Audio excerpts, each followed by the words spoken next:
In order to change your life, you need to know this one thing. And that is, in life, the only thing that's constant is change. Remember Blockbuster? That's correct. Now, if you're old enough, you will know that Blockbuster used to be a huge chain where they rent out video games and, yes, DVD movies. Do you know that at one point, Blockbuster actually has an opportunity to acquire Netflix for $50 million?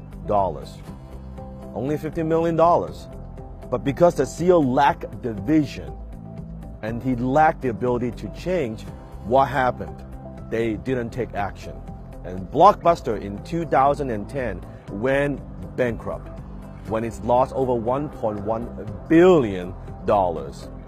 And where's Netflix today? Netflix is now with a market cap of over $150 billion. You and I know, we even talk about it, Netflix and chill. It becomes a term, it becomes a verb, it becomes a household brand. And of course, the founder, CEO of Netflix is now a billionaire. You see, in order for things to change, first what? You have to change. In order for anything to change, first, you must make that change. I remember when I was working for my first mentor, Alan, when I was in my early 20s. At the time, Alan has a very successful company, and he was marketing the business using broadcast fax. Now, for the millennials, they're like, what the hell is fax? Yes, good old fax machine. At the time, we would use broadcast fax, kind of like think about email, but you're able to send a lot of these faxes out there to market your products and services. And it was extremely profitable because it's cheap as hell. And we were making a ton of money. Then suddenly one day the government saying, you know what? You cannot do broadcast fax no more. You cannot spam people with faxes no more. Okay, that immediately killed that revenue stream.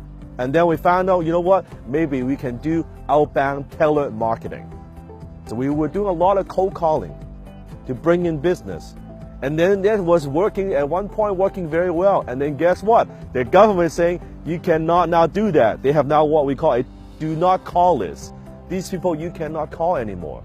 Okay, that also affected us. That is change. You see, one of the most powerful questions you can ask yourself is, what can go wrong next?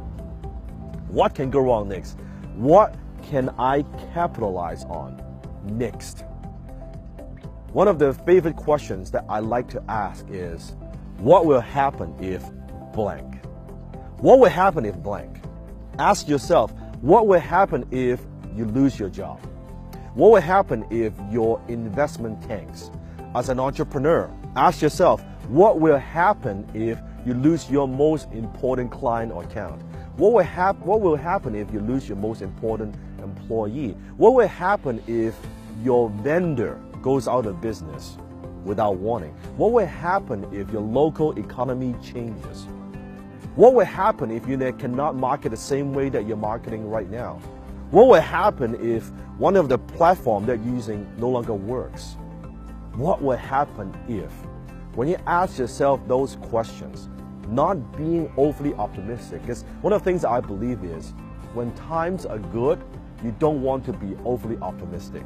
You don't want to be overconfident.